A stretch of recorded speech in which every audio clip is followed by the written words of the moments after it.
அப்பா எங்களை ஆசீர்வாதம் பண்ணுங்கப்பா. ம் எங்க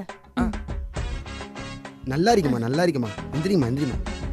மாப்பிள்ள என் பொண்ணை கண்கலங்காம பார்த்துங்க. சரிங்க மாமா வரேன். வாப்பலாம். எனக்கடா பொண்ணு தர மாட்டேன்னு சொன்னீங்க. இனிமே தான் ஆட்டமே ஆரம்பம். அடா வாங்க வாங்க மாப்பிள்ள. யோ முட்டாள் மாமா, என்ன மாப்பிள்ள ஆச்சு? என்ன நினைச்சு நிக்கிறீங்க? எதுக்கு என்ன ஏமாத்துறீங்க? ஏமாத்திட்டமா? டேய் சீர்வரிசை ஏதாச்சும் குறை வச்சியா? அதெல்லாம் கரெக்டா குத்தாச்சு. அந்த பல்சர் பைக் கூட நான் தான் அவர் வீட்டுல போய் விட்டு வந்தேன். யோ அது இல்லையா, நான் பொண்ணு வளர்த்து வச்சுக்கிறீங்க. சாவடி அடிக்கிறா. ஒரு மனுஷன் 9 மணி நேரம் வேலை செய்யலாம், ஆனா நான் 24 மணி நேரம் வேலை செய்யறேன். செய்ய முடியுமா?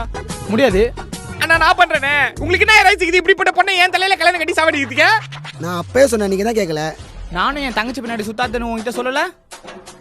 டேய் என் பொண்ணை யாருக்கு வேணா கட்டி கொடுப்பேன், ஆனா உனக்கு கட்டி கொடுக்க மாட்டேன். வெளியே போடா. அங்கிள்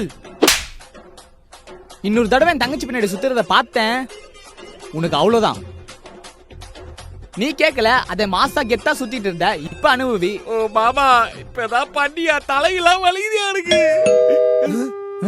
யோ மாமா மாமா, அவன் வந்துட்டாயா? நாங்க போயிட்டு ஒழிஞ்சிக்கிறேனா? அவன் கேட்டா இல்லன்னு சொல்லு. போ, போ, போ. அந்த ஆள் வந்தாரா? என்ன பாக்குறானுங்க? ஓ